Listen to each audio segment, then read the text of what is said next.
Shalom sahabat Significant Woman, kembali lagi di program podcast kita yaitu TSW Talk. Seneng banget kembali lagi di program ini ya. Kita bisa ngobrol-ngobrol santai, ngobrol-ngobrol tentang isu-isu yang pastinya sangat menarik, ya nggak Ci? Betul ya. Oke, hari ini kita kedatangan seorang narasumber yang pastinya udah nggak asing lagi nih buat kita. Karena beberapa bulan lalu juga kita sudah kehadiran beliau sebagai narasumber keren ya. kita. Kemarin juga keren ya, Be ya. Keren banget.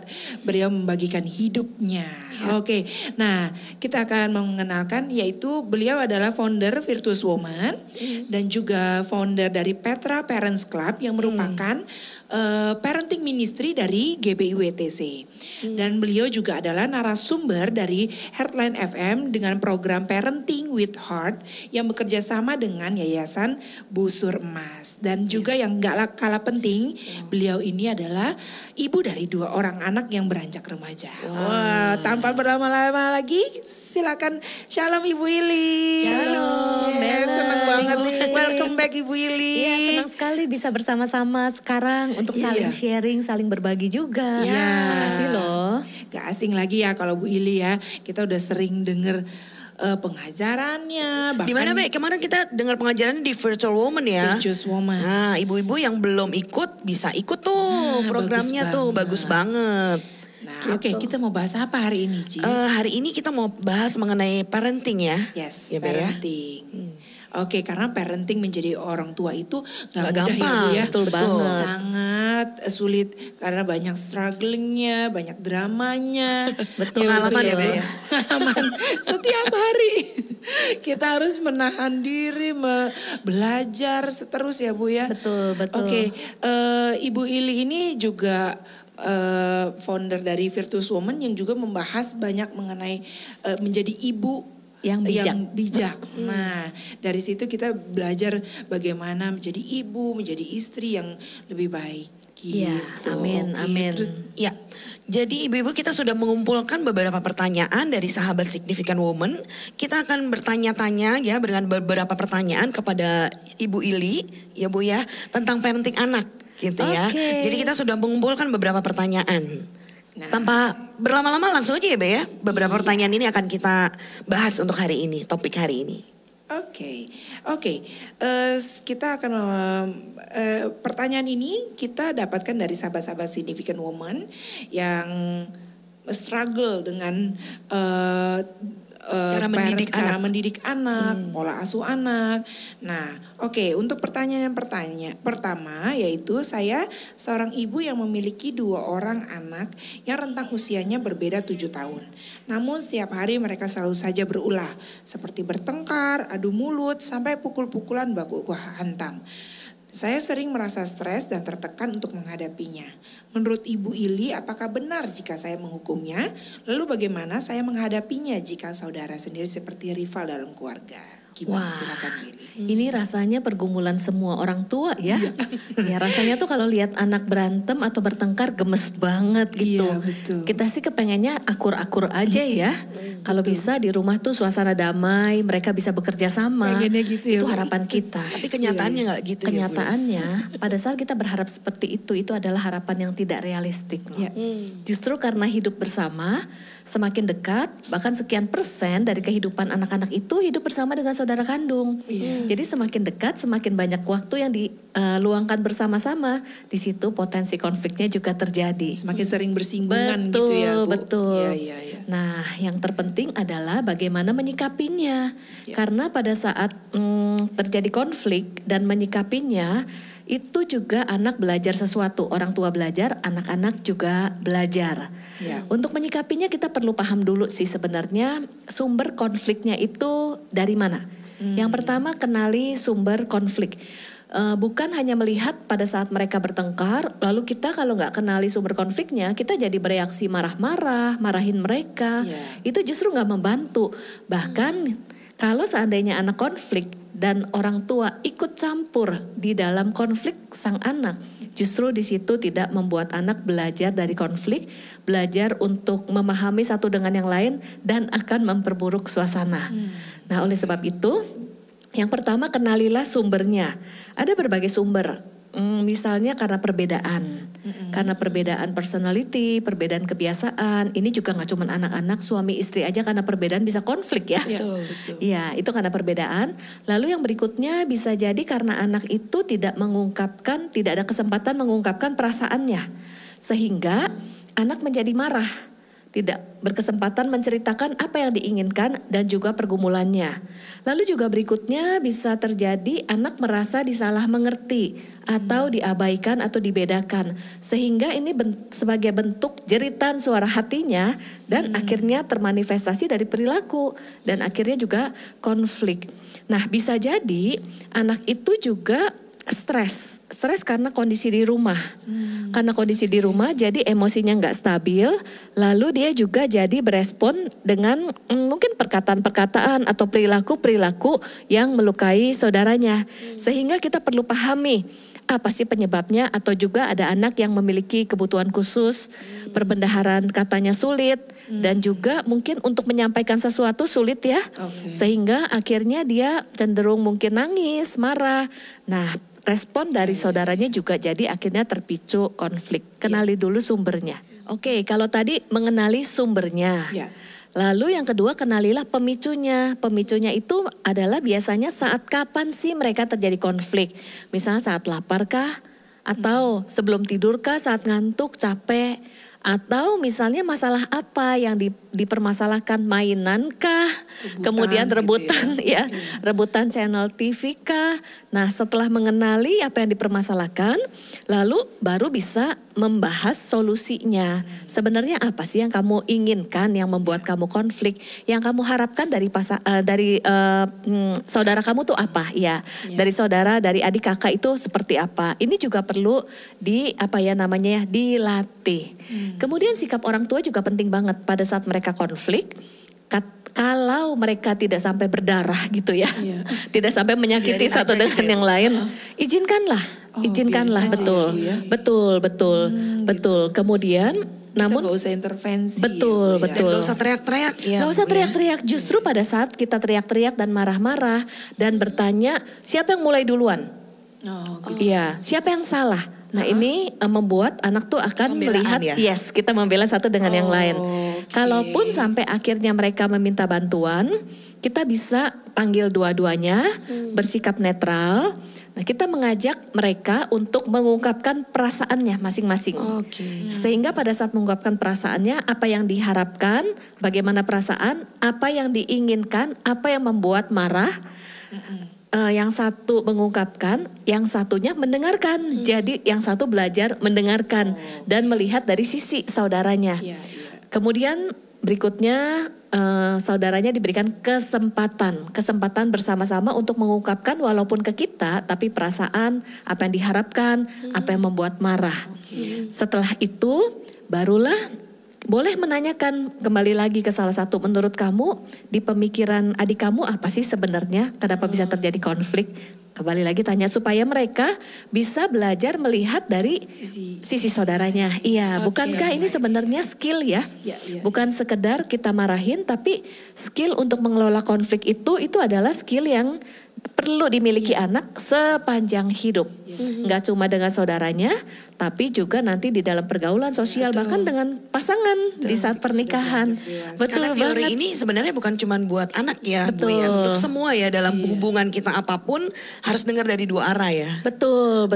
Cuma ilmunya adalah kalau anak lagi bertengkar kita biarkan saja dulu seperti itu ya. Kita izinkan. Tidak intervensi dulu Tidak ya. intervensi. Kecuali mereka datang ke kita untuk Mereka meminta datang tolong. ke kita, iya. Ataupun mereka bertengkarnya tuh sudah apa ya namanya? Berlebihan lah ya. Berlebihan, benar, saling menyakiti. Oh iya. Saling kalau menyakiti. mereka nanti kalau lagi mereka kayak teriak-teriakan gitu, biarin aja Bu. It's okay, it's okay, it's Jangan okay. mamanya ikut teriak juga ya. Iya, betul. Nah, untuk hal itu kan kalau seandainya kita punya waktu bersama dengan keluarga, malam-malam, mesbah keluarga, itu digunakan kesempatan itu. Jadi biasanya kalau misalnya pada saat mesbah selain menyampaikan firman, boleh sharing. Hari ini apa yang dialami? Bagaimana pengalaman kamu bersama dengan kakak atau adik? Ada konflik apa atau ada pergumulan apa? Jadi kan mereka bercerita. Lalu bagaimana cara kalian mengatasinya? Nah di situ boleh tuh menanamkan nilai, kemudian juga membahas atau ada yang mau didiskusikan. Ini di saat momen di mana mereka itu sedang siap untuk mendapat input, untuk berdiskusi. Lalu juga biasakan, ini bagus banget. Coba hari ini apa yang kamu mau ucapkan terima kasih kepada kakak atau adik. Oke, hal baik apa yang dilakukan oleh kakak dan adik? Apa yang kamu mau puji, yang mau ucapkan? Kebiasaan itu juga Setiap hari penting. itu ya Bu ya. Boleh. Kalau itu iya. dibiasakan bagus. Di mesbah keluarga pada saat berdoa bersama-sama itu bisa Memuji betul. saudaranya gitu Iya, ya. hal Terima positif kasih apa? positif Betul. Positif Kalau ya. suruh pelukan boleh nggak?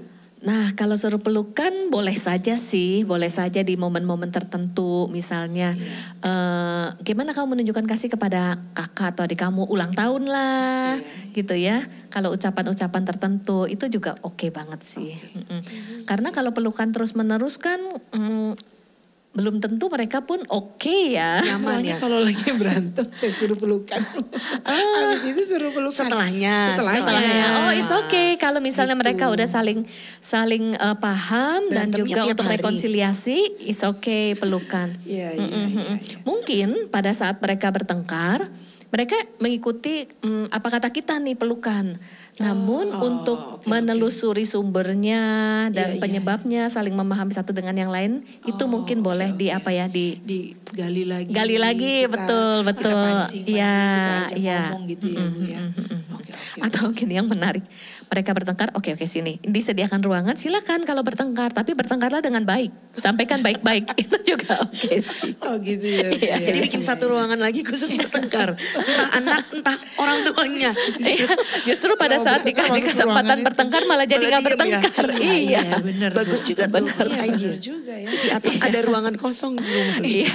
Nah ini ada satu prinsip fair. Fair itu F-nya, faktanya apa sih yang menyebabkan konflik? Mereka tuh perlu paham sebenarnya apa yang menyebabkan konflik.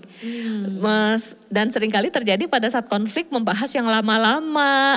Dari mana ke mana yang diungkit-ungkit. Ataupun ada kemarahan yang sudah dari kapan-kapan dipendam dan diungkit. Ini gak cuma anak-anak loh, kita juga ya. Iya. Kita juga lebih Iya. sering. Perlu di-info. Kemudian agreement. E-nya agreement, disetujui, solusi bersama gimana? Itu kan belajar ya menemukan solusi ya. Kemudian juga I itu adalah kalau bicara tuh jangan provokatif. Kamu koko nih jahat nih. Nah itu kan provokatif ya. Tapi lebih mengarah apa perasaan saya, apa yang saya harapkan sih gitu. Sebagai orang tua maksudnya ya Bu. Latih kepada mereka Latih untuk kepada menyampaikan mereka. apa yang Oke. diharapkan. Iya, kalau bertengkar apa yang diharapkan satu dengan yang lain itu oke. bisa dilatih. Ya, Iya. memang nggak gampang ya Bu kayak gitu ya. Betul. Itu kan bicara idealnya ya, tapi berarti memang harus ada konsisten Latihan ya. Konsisten untuk latihan ya Bu ya. Betul. Setiap ada masalah, ada konflik, kita harus latih anak kita, ayo ngomong baik-baik. Dan terus kita harus sebagai orang tua harus konsisten. Betul, bukankah di ulangan 6 menuliskan kalau kita mengajarkan anak Berulang-ulang. berulang-ulang dan mendidik anak selama masih ada harapan, kita mengajar, menginformasikan, lalu juga kita melatih selama masih ada kesempatan. Betul. Dan itu dilatih mulai dari umur berapa Bu biasanya? Dari sejak dini anak bisa diajak berkomunikasi juga oke. Oh sudah Iya, mulai. Iya, oke, Lebih- menceritakan lebih cepat, perasaan. lebih baik ya, Bu, Iya, lebih dini betul. Jadi malah justru kalau dari lebih kecil gitu. Lebih dini. Lebih dini ya lebih baik karena akan menjadi kebiasaan. Betul, jadinya ya. betul. Dan anak juga perlu paham bahwa konflik itu adalah hal yang memang realita. Ya. Iya, sehingga kalau kita bilang jangan konflik, artinya itu kan tidak realistis ya. Karena dalam kehidupan, karena ada perbedaan pasti ada konflik. Nah, saat tahu konflik ini adalah realita, yang terpenting saat konflik terjadi bagaimana menyikapinya dan belajar apa dari konflik. Karena kalau konflik bisa diselesaikan, enggak cuma buat anak-anak, buat kita. Itu kan masing-masing mengalami pertumbuhan, sebenarnya poinnya di situ. Oke, wow. Jelas banget nih Bu. Langsung ibu-ibu praktek di rumah ya nanti kalau anak-anaknya Gak mudah sih ya. Bikin ruang sendiri ya. Bikin ruangan sendiri ya. Oke, lanjut nih Bu untuk pertanyaan yang kedua. Mirip-mirip nih Bu pertanyaannya. Nah, saya bertengkar dengan anak saya, dia menangis sambil bilang kalau mami itu lebih sayang sama kakak. Saya merasa tertampar oleh perkataan anak saya. Jika saya renungkan tanpa disadari, memang saya memberikan kasih yang condong lebih banyak kepada saudaranya yang lain. Bagaimana saya memperbaiki perbuatan saya dan bagaimana caranya supaya saya sebagai ibu tidak pilih kasih kepada anak meskipun rasanya saya tidak sengaja seperti itu. Oke, ini menarik. Ini banyak soalnya nih Bu. Saya mau membacakan sebuah fakta ya. Penelitian dari 384 keluarga yang dilakukan di UCD menyimpulkan 65% ibu dan 70% ayah memperlihatkan kecenderungan lebih menyukai salah satu anak. Iya. Dan anak itu bisa ngerti loh kalau orang tua tuh ada keberpihakan. Iya. Bahkan pada saat anak merasa ada orang tua keberpihakan, perasaan anak itu akan sedih, merasa terabaikan dan merasa tidak berharga. Sebenarnya semua manusia ada kecenderungan itu, karena kan kita nggak mau, tapi itu muncul di hati ya. Iya. Nggak sadar ya. Betul, nggak sadar. Nah, ini yang perlu kita sadari justru.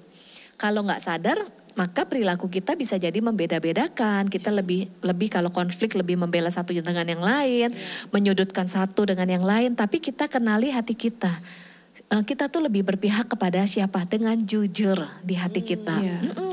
Ada beberapa sumber kenapa kita bisa lebih berpihak satu dengan yang lain. Karena anak ini berbeda-beda. Ada yang lebih mirip kita, ada yang beda. Kalau yang lebih mirip kita bisa istilahnya gini, yang lebih mirip atau lebih yang seperti diharapkan deh. Karakternya. Lebih seperti yang diharapkan. Kita nih, ini contohnya misalnya saya punya 2 anak ya. Yang satu itu kalau apa-apa lebih kalem, lebih nurut, lebih ngerti. Wah, saya lebih seneng deh. Gitu. Karena saya senangnya seperti itu. Iya Bu. Betul. Alaminya ya. Iya. Nah, yang satu lebih inisiatif, lebih berani. Karena lebih inisiatif dan lebih berani, giliran ngomong lebih mempertanyakan. Nah, pada saat dipertanyakan kan lebih nggak suka gitu, serasa ditentang. Padahal ini adalah kepribadian mereka. Setiap orang tua perlu paham loh, apa yang membuat kita tuh lebih berpihak satu dengan yang lain, karena perbedaan anak. Yang lucunya ya, karena yang satu lebih kalem, lebih nurut gitu, pasti dari sisi kepribadian lebih kurang untuk berinisiatif, cenderung lebih tidak berinisiatif dibandingkan yang kedua. Yang kedua karena lebih berani, lebih berinisiatif, maka dia lebih aktif. Nah, lebih lebih kritis. Kan ada plus minusnya, tapi seringkali kita orang tua tuh membandingkan loh. Kamu nih ya kayak Dedek dong lebih inisiatif. Yang ini kamu dong yang lebih sabar dong kayak si Cici. Nah, ini nggak baik banget. Membuat anak itu gini, kalau kita tahu tetapi bagaimana meresponinya dan kita bersikap kepada dua-duanya itu penting banget. Hindari untuk ini walaupun hati kita memang cenderung kepada satu anak, it's okay, ini karena dorongan hati yang nggak bisa dibohongin. Tetapi kita belajar berespon dengan netral. Hindari untuk membandingkan satu dengan yang lain, itu penting banget. Lalu juga selain membandingkan satu dengan yang lain, yang sering lupa adalah hindari untuk memuji yang satu di depan yang lain, sedangkan yang lain tidak dipuji. Iya, karena kalau saling memuji boleh Bu? Kalau misalnya memuji dua-duanya, ada plusnya, ada keterbatasannya. Karena kalau seandainya memuji satu terus, yang satu terus dipuji, yang satu tidak dipuji, maka yang satu merasa bahwa dia itu kurang dibandingkan yang lebih sering dipuji. Iya, betul. Kalau dipujinya nggak di berdua sendiri juga nggak boleh ya Bu ya? usahakan kita baik memuji sendiri maupun masing-masing pun itu dengan komposisi Sama lah yang ya? sama. Oh, Iya. oke. Tujuannya untuk apa? Untuk anak mengenali bahwa masing-masing punya Kelebihan. kelebihan dan keterbatasan. Itu it's okay, wajar, sehingga pada saat anak mengenali kelebihan itu kan juga berdampak kepada anak semakin mengenal identitas dirinya. Iya, dia juga pada saat tahu keterbatasan, di situ juga ditanamlah nilai bahwa pada saat mengalami keterbatasan bukan untuk saingan, bukan siapa lebih baik dan siapa lebih buruk, tapi di situ bisa minta tolong, bisa berkolaborasi. Nah, di sini kan antara adik dan kakak bisa saling juga Melengkapi juga ya. Iya, itu sebenarnya yang mau ditanam. Oleh sebab itu respon-respon kepada anak itu penting banget. Kemudian ini juga memberi tugas dan tanggung jawab juga sama. Sama atau dalam arti porsinya. Sehingga tidak satu lebih, satu tuh lebih kurang. Ini bisa didiskusikan. Ada tugas-tugas ini, yang mana nih yang kamu mau lakukan. Jangan yang berat kasih dia, yang ringan kasih ini, walaupun beda usia, tapi bisa didiskusikan mana yang kamu tuh lebih oke, kamu yang lebih suka yang mana. Terus sepakati, kan ini belajar kesepakatan ya. Yes. Jadi anak-anak bisa merasakan keadilan. Lalu juga memberikan memberikan waktu yang sama. Waktu yang sama. Oh, iya. dalam bertugas itu. Kalau tugas iya, kemudian dalam meluangkan waktu ngobrol-ngobrol. meluangkan waktu. Iya. Chat time lah, chat Iya. time. Quality time-nya ya. Iya, dia. quality time ya, chat time ya. Chat time. yang menariknya gini, kalau kita misalnya lihat anak yang lebih lebih bermasalah gitu ya, mungkin kita memberikan waktu yang lebih bermasalah lebih banyak. Yang nggak bermasalah bisa iri. Padahal kita kan sedang menangani yang sedang ada masalah, tapi di mata yang baik-baik saja juga bisa Pilih iri kasih. hati karena kita kok lebih banyak effort buat dia. Padahal kan sebenarnya Dia juga membutuhkan. iya. perhatian. Nah, yang ini bisa iri karena pada saat dengan dia kita tidak effort melatih sesuatu, enjoy bersama-sama. Ini kok bisa sih menikmati hubungan yang enjoy? Serba masing-masing persepsi itu bisa beda. Itu sebabnya walaupun memberikan tugas, memberikan waktu, kemudian juga mengobrol bersama-sama apa yang dilakukan, isinya bisa beda. Tapi porsinya diusahakan sama. Tapi isinya kan bisa beda ya. Oke, siap-siap. Thank you Bu Ilija. Oke, Jelas ya. sekali. Silakan. Pertanyaan selanjutnya ya Bu Ili Iya. ya. Anak saya duduk di kelas 1 SMP, baru mendapatkan haid, perempuan berarti ini ya. Saya sebagai seorang ibu ingin memberikan seks edukasi, tapi merasa agak malu dan canggung. Bagaimana caranya supaya bisa diterima dengan baik oleh anak saya? Dan seperti apa tahapan edukasinya? Oke, ini tentang sex education ya. Ini menarik banget loh. Kenapa? Apa yang membuat si mama canggung? Kan seringkali orang tua canggung ya. Betul. Orang tua bisa memberikan sex education dengan baik kalau orang tua sendiri juga sudah deal dengan ada masalah apa dalam dirinya, apa yang membuat nggak nyaman, apa yang membuat canggung, yang membuat nggak nyaman kan bisa jadi nilai-nilai yang ditanam bahwa membahas seks itu tabu dari keluarga asal. Apalagi kita orang Asia gitu ya. Lebih kayaknya lebih tabu. Betul. Terus udah gitu persepsi tentang seks yang negatif, bahas seks itu memalukan gitu. Ataupun mungkin kita ada masalah masa lalu yang berkaitan dengan hal-hal seksual. Misalnya mungkin kita tuh ada trauma atau apa sehingga untuk membahasnya kita jadi nggak nyaman. Kita sendiri perlu refleksi. Karena untuk membahas seks dengan anak kita perlu nyaman dan juga pede. Ya, itu yang pertama dari diri orang tua. Lalu berikutnya momen untuk membahas sex education itu memang dengan ngobrol-ngobrol, berbincang-bincang, bukan dalam arti sini kamu duduk ya, dengarkan. Papa mau, mama mau mengajar dan bersabda gitu. Iya. Jangan dibuat formal gitu ya. Benar. Jadi ngobrol-ngobrol dengan momen yang santai dan tentunya kan perlu ada hubungan lebih dulu ya. Hubungan yang memang dibangun sehingga pada saat ngobrol itu asik. Lalu gunakan momen teachable moment atau yang spontan pada saat momennya masuk. It's okay ngomongin. Kan kita bisa merasakan momennya pada saat masuk atau anak bertanya sesuatu. Itu juga bisa menjawab. Pada saat anak bertanya jawablah. Nah pada saat menjawabnya sesuainya gimana? Sesuai dengan pertanyaan anak. Misalnya anak umur 4 tahun Bahasanya sesuai untuk anak 4 tahun. Bahasanya ya, sesuai Bu, ya? dengan untuk anak 4 tahun dan juga jawabannya sesuai pertanyaan.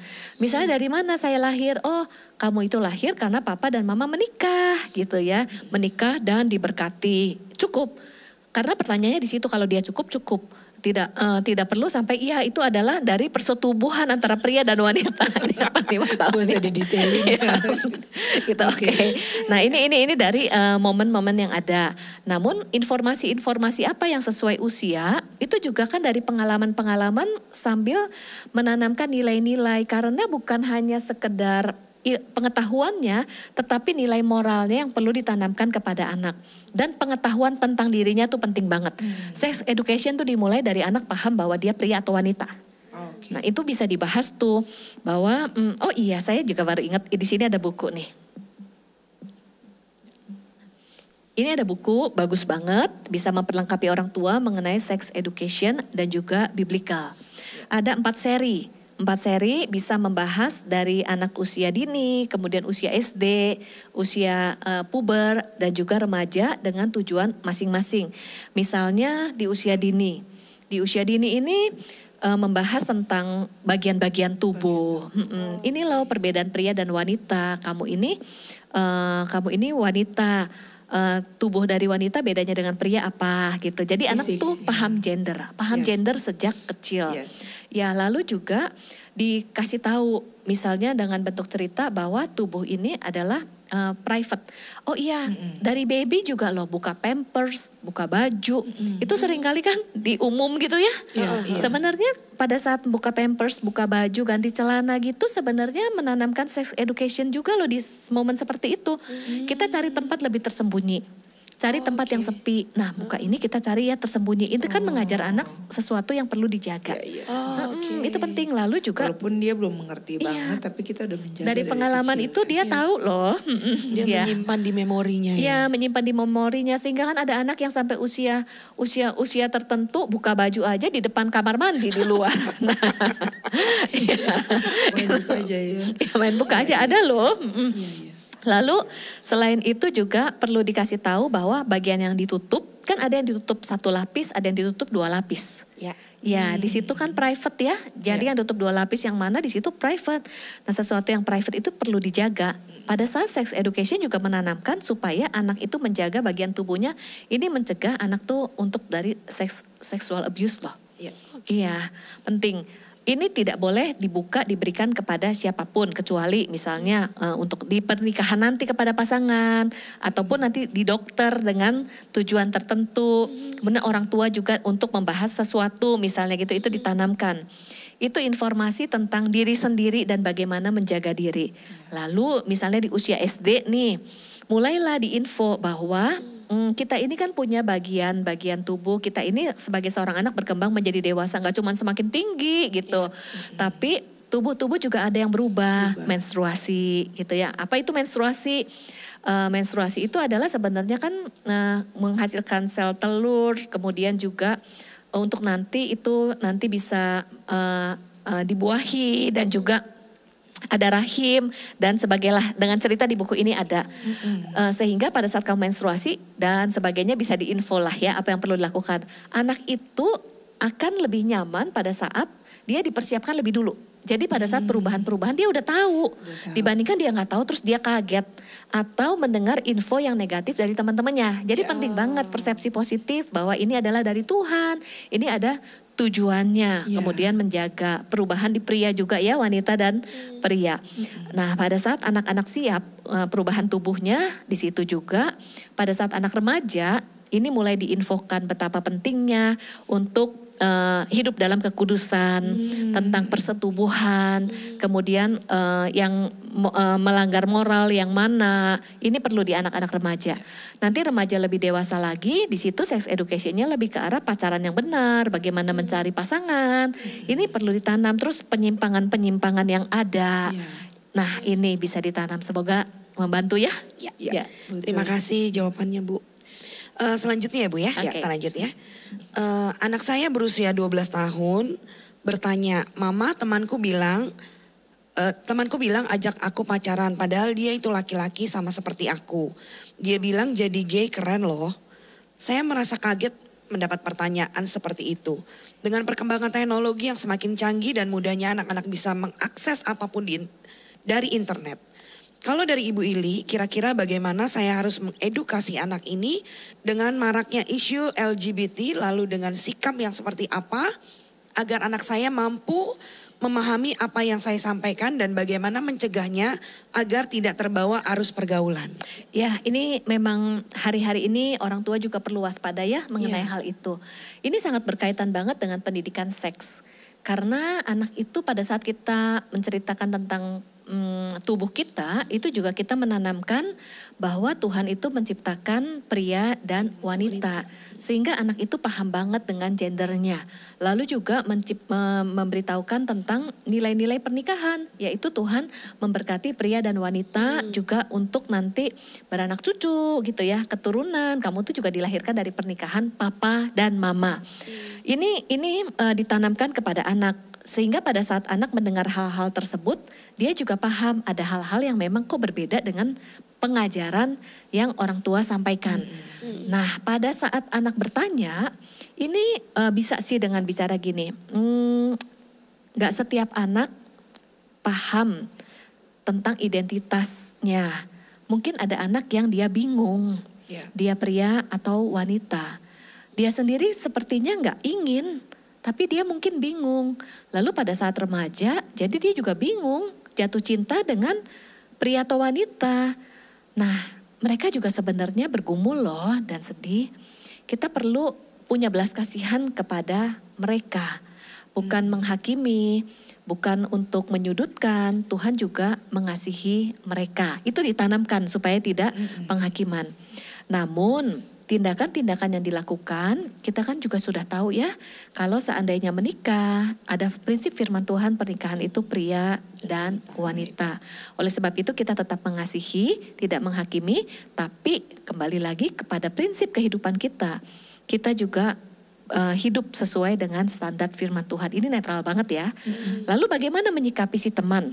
Nah, pada saat menyikapi si teman, ini sebenarnya prinsip kepada pertemanan, persahabatan, lalu prinsip juga kepada pacaran juga ya, ini masuk.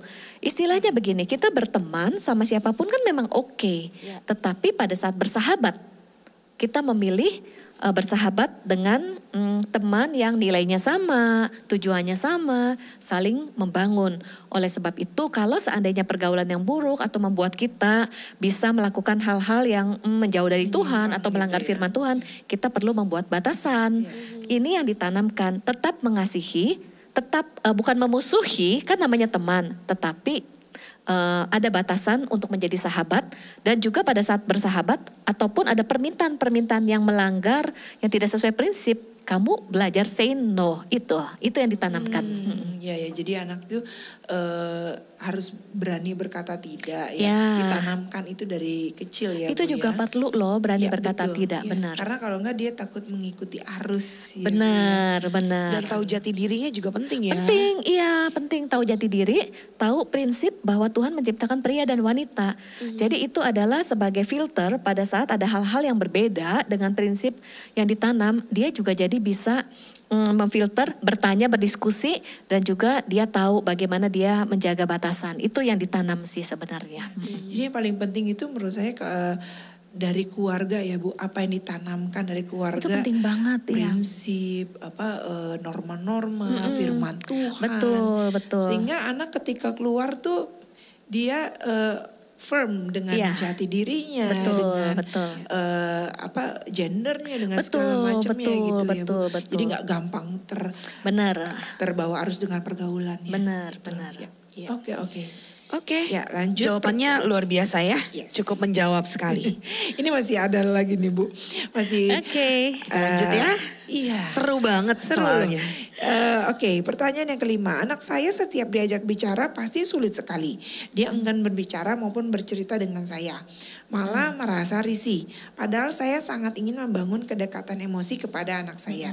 Bagaimana caranya supaya anak saya bisa diajak komunikasi dengan baik dan terbuka terhadap orang tuanya. Jika ada batasan atau privasi yang seperti apa yang bisa diberikan untuk dia? Iya. Jadi komunikasi ini terbangun dari relasi. Nah, anak ini belajar tentang komunikasi dari relasi. Relasi yang dibangun, waktu bersama-sama dengan anak. Kemudian juga anak merasa nyaman nggak saat berkomunikasi. Yang penting sebenarnya kita juga refleksi saat mengajak anak bicara nih ya. Kita membahasnya ini adalah topik-topik yang kita suka atau topik yang menarik buat anak. Kadang-kala pada saat ngobrol kita memaksakan topik kita supaya anak tuh sama-sama dengan topik kita. Iya, padahal ya di ngomongin itu lagi gitu. Curhat mamanya. Atau menggurui terus. Misalnya kalau anak lagi bahas tentang misalnya drama Korea, lalu kita bilang itu gak rohani, jangan ngomong yang itu, mari kita bahas firman Tuhan gitu ya. Nah ini kan jadi udah ada benteng. Iya. Untuk bisa ngobrol-ngobrol tentunya perlu membangun relasi, membangun ngobrol-ngobrol. Jadi sebagai anak akhirnya males gitu ya. Betul, kalau sudah digituin iya, ya Bu topiknya ya. topik mama melulu sama papa, iya. Kalau misalnya dia bahas drama Korea gitu, ini kan bisa jadi teachable moment. Betul. Apa yang kamu suka? Keren banget, yang kamu suka tuh apa gitu ya. Terus udah gitu apa yang kamu pelajari. Nah ini penting. Lalu selain relasi, kan memang untuk membangun relasi perlu menyiapkan waktu. Kemudian membangun atmosfer, ini penting. Membangun atmosfer itu mereka tuh suasana lagi enak atau enggak. Kalau lagi gak mau jangan dipaksa. Kemudian hal yang penting adalah kita perlu tahu ya dalam komunikasi itu ada levelnya. Ada small talk, terus level feeling, ada informasi sama persuasif. Apa tuh Bu bedanya tuh Bu? Small talk. Small talk itu ngobrolan ringan gitu. Iya, ngobrolan ringan. Kalau seperti piramida tuh bentuknya tuh small talk paling bawah, yang paling banyak. Apa kabar? Udah makan belum? Kamu tuh hari ini gimana? Nah itu penting banget dibangun. Bahasa kita receh Bahasa yang basi receh. ya, kalau bahasa basi banget ya gitu ya. Dan small talk Tapi itu penting loh. Sehari tuh small talknya 1 menit tapi sering penting loh. Iya. Sesudah small talk baru komunikasi level feeling. Level feeling itu adalah membahas bagaimana perasaan. Anak bisa bercerita tentang perasaan. Kesedihannya, kalau konflik perasaannya, kalau dengar ini perasaan kamu gimana. Terus orang tua mendengar secara empati. Karena pada saat ngobrol level feeling, anak itu merasakan diperhatikan, didengerin, orang tua empati, orang tua menerima. Dan saat anak bercerita tentang feelingnya, itu sebenarnya proses healing loh. Proses healing. Tapi seringkali orang tua tuh nggak mengarah ke sana. Jadi baru ngomong, udah di cut ya. Iya benar. Ini baru yang ketiga nih. Ketiga itu informasi. Coba bayangkan kalau piramida udah small talk, level feeling, baru informasi. Informasi kan lebih sedikit loh daripada small talk, benar? Iya. Informasi itu adalah itu menanam nilai. Kemudian pengajaran-pengajaran, informasi-informasi penting, firman Tuhan itu penting. Kebanyakan kebalik, yang informasi itu di bawah. Betul, informasi penting dulu. Iya, small talk yang nggak ada, relasinya nggak ada, nggak ngomong dari hati ke Itu hati. biasanya derita anak pendeta ya Bu. Gak banyak kan firman Tuhan Bu. Ya terus udah gitu kalau setiap kali ngomong menggurui aja, anak kan nggak dimengerti perasaannya. Bahkan kalau anak konflik dengan orang tua terluka nggak ada kesempatan rekonsiliasi, semua informasi itu nggak masuk gitu. Betul. Penting ya. Dia belum mencurahkan emosinya ininya, terus kita udah kasih itu nggak akan masuk. Kayaknya ini berlaku untuk semua juga ya Bu ya. Suami istri juga, iya. Betul. Baru cerita masalah, belum perasaan, belum level feeling, baru cerita masalah. Udah gitu langsung menggurui, informasinya lebih banyak bukan mendengarkan. Apalagi wanita ya. Terakhir, informasi dulu. Persuasif itu adalah instruksi. Kamu nggak boleh A, kamu lakukan A, kamu lakukan B. Instruksi. Ada yang di rumah isinya instruksi aja. Betul. Informasi nggak ada, instruksi. Kalau salah diomelin, itu instruksi loh. Iya, kita perlu lihat Kebanyakan orang porsinya. tua dulu mungkin ya Bu ya. Ya, jadi kalau dulu ya. Semoga yang sekarang enggak ya. Semoga ini membantu ya. Jadi kita refleksi selama ini komunikasi kita gimana. Nah, untungnya sekarang jadi ibu parenting di zaman sekarang nih banyak informasi seperti yang Ibu Ili sampaikan ya, kita bisa belajar dari sumber manapun Iya, ya. betul. Kalau ibu-ibu sekarang lebih enak ya sebenarnya ya. Dari orang tua kita zaman dulu kan Bu susah untuk mendapatkan informasi seperti ini. Kecuali membaca buku. Tapi kan ya anak butuh relasi loh. Betul.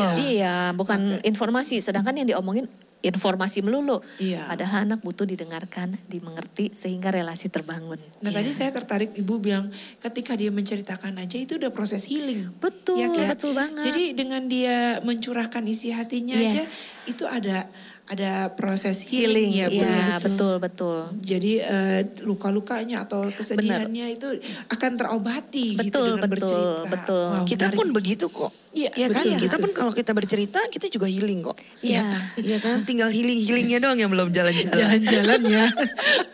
Itu Ya, lebih healing nah lagi. itu skill mengelola emosi sih. iya. Anak Iya, mengenali apa yang wah, ini terjadi, keren banget loh ini. perasaannya. Dan itu bisa menjadi skill yang terbawa sampai dewasa. Karena banyak orang dewasa lebih banyak memendam, gak bisa menceritakan perasaan. Jadi emosi-emosi terpendam, emosi negatif terpendam, lukanya tersimpan, perilakunya negatif. Iya. Dan menurut saya artinya parenting itu penting banget ya Bu, karena akan terbawa sampai nanti ke pernikahan. Justru itu Iya. parenting adalah bagaimana pola asuh Dasar. anak itu dasar. Bagaimana Betul. anak nanti dewasa dan sangat dibawa ke pernikahan. Iya. Betul. Jadi penting banget emang ibu-ibu ya untuk memparenting, mengajar anak dengan benar gitu ya, sesuai dengan kebutuhan mereka, sesuai dengan firman Tuhan gitu ya.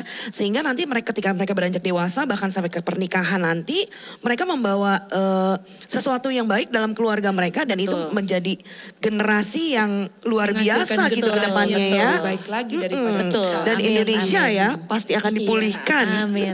Panjang ya. Iya. Oke. Bu maaf nih waktunya sudah mau Iya, habis. aduh, padahal masih seru banyak ya. banget. Masih ada beberapa pertanyaan padahal ya, Be, Iya. ya. Cuman ya waktu kita dibatasi jadi saya mau minta Ibu Ili untuk memberikan ayat buat ibu-ibu kesimpulan atau ayat juga untuk para orang tua di luar sana. Iya. Makasih loh ya untuk kesempatannya. Sama-sama Ibu, justru kita yang terima kasih.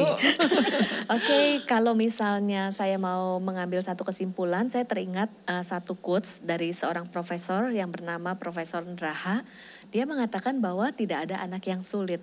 Yang ada adalah orang tua yang mengalami kesulitan dalam mendidik anak. Ya, betul. Nah, kita para orang tua perlu belajar dan juga pengalaman bersama anak itu adalah pembelajaran antara kita bersama dengan anak, kita orang tua juga belajar, anak juga belajar dan it's okay banget. Kemudian anak itu adalah gift dari Tuhan dan Tuhan memberikan yang terbaik. Tuhan memberikan kemampuan, hikmat buat setiap kita. Nikmati prosesnya, nikmati journey-nya. Dan untuk mengajar anak, kita lihat di Ulangan 6 ayat 7 menuliskan bahwa jangan pernah berhenti. Teruslah berulang-ulang. Namanya kan melatih perlu berulang-ulang ya. Berulang-ulang. Tujuannya untuk apa? Supaya anak menjadi seperti yang Tuhan inginkan. Bukan yang kita inginkan. Karena kan kita ini dipercaya untuk mendidik. Ya itu sih. Oke. Itu penutup dari saya. Semoga memberkati ya acara ini ya. Yes. Amin. Terima Pasti kasih banget ya Bu memberkati. Ilia untuk kesempatannya. Sama-sama. Hari ini sudah memberkati kita. Memberikan pencerahan. Saya aja dalam waktu singkat ini tuh mendapatkan berbagai Banyak ilmu ya, baru banyak ilmu. gitu. Betul. Jadi pencerahan. Jadi mendidik anak tuh kita yang seperti tadi tuh small talk, membangun relasi. Wow, luar biasa banget. Terima kasih banyak Bu Ili sudah Sama-sama. hadir di podcast kita. Bella Terima dan kasih. Lili, terima kasih loh. Lili. Oh iya, sebelum kita Waktunya. menutup podcast ini kita juga minta Ibu Ili untuk Oke. berdoa Oke. buat kita semua. Yes. Oke, saya mengajak para orang tua untuk kita berdoa bersama-sama. Bapak, kami bersyukur untuk podcast yang boleh diadakan pada hari ini, untuk bincang-bincang yang dimana kami boleh saling sharing dan juga berbagi. Kami percaya tidak ada yang kebetulan. Kami juga percaya Engkau hadir di tengah-tengah kami, Engkau berbicara di hati kami masing-masing. Biarlah informasi yang kami dapatkan, kami juga sebagai orang tua boleh berefleksi. Karena kami percaya Tuhan rindu kami terlebih dulu yang bertumbuh menjadi dewasa. Dan kami bisa menjadi teladan bagi anak-anak kami. Kemudian juga saat kami mendidik, mengajar, kami membutuhkan hikmat daripadamu. Biarlah Tuhan memberikan hikmat kepada setiap orang tua. Kami percaya anak yang Tuhan berikan, Tuhan titipkan itu adalah yang terbaik. Yes. Terima kasih Tuhan, dan satu hal tugas kami adalah mendidik anak untuk mengasihi Tuhan, berjalan di dalam jalan Tuhan, bukan untuk menjadi seperti yang kami inginkan atau memenuhi keinginan kami pribadi. Dan segala kemuliaan hanyalah bagi nama-Mu. Terima kasih Tuhan, dalam nama Yesus kami berdoa dan mengucap syukur. Mari kita bersama-sama katakan amin. Tuhan Yesus memberkati. Yesus berkati. Sampai ketemu lagi. God bless you.